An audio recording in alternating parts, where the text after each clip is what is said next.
যিসকল প্ৰকৃত ভাৰতীয় নাগৰিক অত্যাচাৰিত হয় তাতে তেওঁলোকৰ লগত আমি আছোঁ। এজনো প্ৰকৃত ভাৰতীয় নাগৰিক অত্যাচাৰ হোৱাটো আমি কামনা নকৰোঁ। বিদেশীৰ নামত স্বদেশী হাৰাশাস্তি কৰা হৈ আছে, এই কথাটো চিৰসত্য কথা। চাওক, মুছলমানক টাৰ্গেট কৰি যদি কোনোবা ৰাজনৈতিক দলে ৰাজনীতি কৰিব বিচাৰে তেতিয়াহ'লে তেওঁলোকৰ বেনিফিটটো বেছি আছে। এই যি 14গৰাকী ব্যক্তিৰ কথা আপুনি উল্লেখ কৰিছে, আমি ৰাষ্ট্ৰসংঘলৈ এই বিষয়টো ঠেলি দিছোঁ।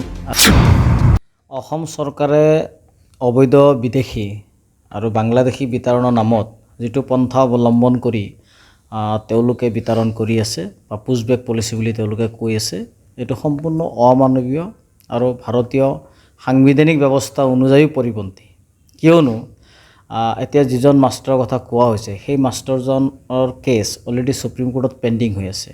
কিন্তু পেণ্ডিং থকা কেছ এটা যিজন মানুহ এতিয়াও উচ্চতম ন্যায়ালয়ে তেওঁৰ বিৰুদ্ধে কোনো ৰায়দান প্ৰদান কৰা নাই, সেই মানুহজনক এই ধৰণৰ ধৰি বান্ধি লৈ বাংলাদেশ বৰ্ডাৰ এৰি দিয়াটো, আৰু শুনা পাইছোঁ যে তেওঁক অমানৱীয় অত্যাচাৰ কৰিছে, তেওঁৰ মুখৰ পৰা ষ্টেটমেণ্ট আহিছে। গতিকে এটা সম্পূৰ্ণৰূপে গৰিহণাৰ যোগ্য। চৰকাৰে এই ধৰণৰ কাৰুকাৰ্যৰ পৰা আঁতৰি আহক। আমি বিচাৰিছোঁ যে 1971 চনৰ যি 24 মাৰ্চ তাৰ মাজ ৰাতিৰ পিছত, মানে 25 মাৰ্চ বুলিয়ে কওক, যে 25 মাৰ্চৰ পিছত যিসকল মানুহ ভাৰত বা অসমত প্ৰৱেশ কৰিছে, হিন্দু মুছলমান যিয়ে নহওক, তেওঁলোক বিদেশী। আৰু সেই দৃষ্টিকোণৰ পৰা অসম চুক্তি হৈছে, আৰু সেই দৃষ্টিকোণৰ পৰা উচ্চতম ন্যায়ালয়ত NRC হৈছে। আকৌ সেই নাগৰিকত্বৰ বিষয়টো লৈয়ে উচ্চতম ন্যায়ালয়ৰ ফুল বেঞ্চত তাতে বিচাৰ হৈছে। আৰু তাতে 1971 24 মাৰ্চ মিডনাইটলৈকে যিসকল মানুহ অসমত তথা ভাৰতত প্ৰৱেশ কৰিছে, উপযুক্ত তথ্য পাতি আছে, তেওঁলোক ভাৰতীয় নাগৰিক। গতিকে বাছ বিচাৰ নকৰাকৈ যধে মধে কুকুৰ মেকুৰীৰ ধৰে ৰাতিৰ আন্ধাৰত তেওঁলোকক ধৰি আনি এই ধৰণৰ পুছবেক কৰা কাৰ্য কেতিয়াও সমৰ্থনযোগ্য নহয়, সম্পূৰ্ণৰূপে গৰিহণাৰ যোগ্য। আমি নিন্দা জনাইছোঁ।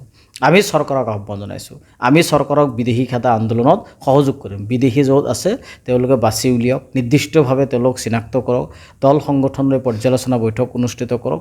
আৰু আমি যেতিয়া অনুভৱ কৰিম যে এইসকল মানুহ বিদেশী বা চৰকাৰে উপযুক্ত তথ্য প্ৰমাণ দিব পাৰিব, তেতিয়া আমি নিজে সহযোগ কৰিম। চৰকাৰে যেনেকুৱা ধৰণৰ পদ্ধতি অৱলম্বন কৰে তেতিয়া আমাৰ ক'বলগীয়া নাথাকে। কিন্তু পেণ্ডিং গোচৰ বা আদালতৰ বিচাৰাধীন অৱস্থাত মানুহক এই ধৰণৰ নিৰ্যাতন কৰাটো কেতিয়াও উচিত নহয়। দ্বিতীয় কথাটো হৈছে, চাওক আপোনালোকে যে NRC যেতিয়া হৈছে, কাগজ পাতি তন্নকৈ পৰীক্ষা কৰা হৈছে। কেইবা লানি মানে কাগজ পাতি পৰীক্ষা কৰা হৈছে, এইটো আপোনালোকে সকলোৱে জানে যে উজনিৰ মানুহ নামনিলৈ আহিব লগা হৈছে, নামনিৰ মানুহ উজনি যাবলগীয়া হৈছে। আৰু তথাপি মানুহবিলাকে গৈছে, আৰু সেই যোৱা সময়ত বহুতৰ দুৰ্ঘটনা হৈছে, বহুতৰ মানুহ মৃত্যুৰ মুখলৈ পৰিবলগীয়াও হৈছে। তথাপিও আমি সেই প্ৰচেছটোক সহযোগ কৰিছোঁ, সমৰ্থন কৰিছোঁ। আৰু উচ্চতম ন্যায়ালয়ৰ মনিটৰিং যিহেতু হৈছে, আমাৰ কোনো আপত্তি নাছিলে। আৰু NRC কমপ্লিট হৈ যোৱাৰ পিছত আৰু NRCৰ গাইডলাইন মতেই যিসকল মানুহৰ নাম NRCত আহিছে, তাতে বৰ্ডাৰ ব্ৰাঞ্চৰ একো কাম কৰিবলগীয়া নাই, তাতে বাকী কোনো বিভাগৰ কাম কৰিবলৈ কোনো বিষয়বস্তু নহয়। বা যিসকলে এপ্লাই কৰিছে তেওঁলোকৰ ক্ষেত্ৰতো চৰকাৰে কোনো ব্যৱস্থা গ্ৰহণ কৰিব নোৱাৰে উইদাউট ডিউ প্ৰচিডিউৰ, উইদাউট সুপ্ৰিম কোৰ্টৰ ইনষ্ট্ৰাকশ্যন।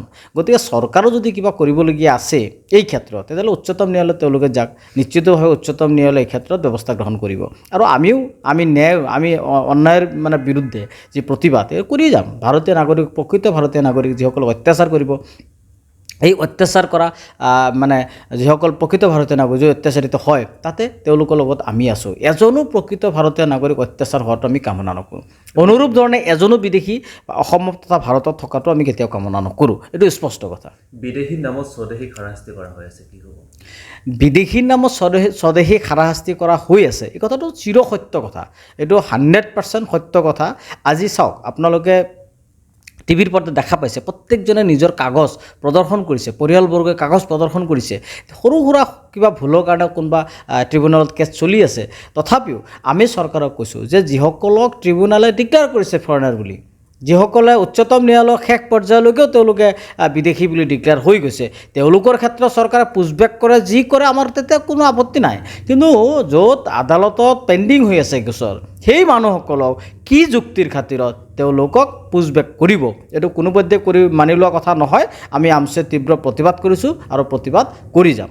26ৰ নিৰ্বাচন যিহেতু সমাগত নাই, ছাব্বিছৰ নিৰ্বাচনৰ কাৰণে তেনেকুৱা ধৰণৰ চৰকাৰে একপক্ষীয়ভাৱে ৰাজনৈতিক মাৰপেচৰ খেল খেলিব বিচাৰিছে নিশ্চিতভাৱে চৰকাৰৰ ৰাজনৈতিক ষড়যন্ত্ৰ আছে আৰু ৰাজনৈতিক ষড়যন্ত্ৰ থকাৰ কাৰণেই এটা বিশেষ জনগোষ্ঠীক টাৰ্গেট কৰি চৰকাৰে এই যিটো পন্থা হাতত লৈছে এইটো তাৰ এটা উদাহৰণ। আজি হিমন্ত বিশ্ব শৰ্মা চৰকাৰে ৰাজ্যখনৰ মানে যিটো হাৰত উন্নয়ন হ'ব লাগিছিলে সেই উন্নয়ন হোৱা নাই। আজি যথেষ্ট মূল্যবৃদ্ধি হৈছে, মূল্যবৃদ্ধি ৰোধ কৰিব পৰা নাই।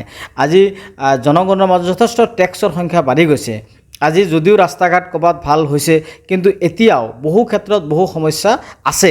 আজি বানপানী প্ৰতিৰোধ কৰিব পৰা নাই, বানপানীৰ ক্ষেত্ৰত যথেষ্ট মানুহৰ দুৰৱস্থা হৈছে, সেই মানুহবিলাক আৰ্থিক সাহায্য ভালকৈ পোৱা নাই।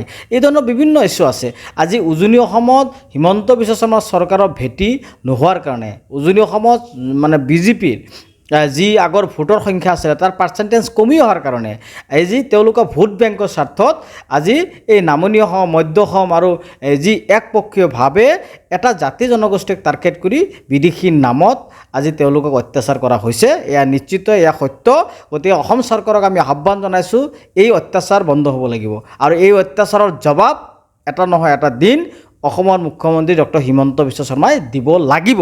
অসমৰ জনগণৰ ওচৰত আমি বিচাৰৰ প্ৰাৰ্থনা জনাইছোঁ, অসমৰ জনগণে এই হিটলাৰী স্বৈৰাচাৰী সাহসক উফৰাব লাগিব। হিমন্ত বিশ্ব শৰ্মাৰ চৰকাৰে যি স্বেচ্ছাচাৰী শাসন আৰম্ভ কৰিছে এই স্বেচ্ছাচাৰী শাসনৰ পতন ঘটাব লাগিব। গতিকে আমি সকলো অসমীয়াই একত্ৰিত হৈ এই মানে হিটলাৰী চৰকাৰৰ বিৰুদ্ধে আমি মাৰ বান্ধি থিয় হ'ব লাগে।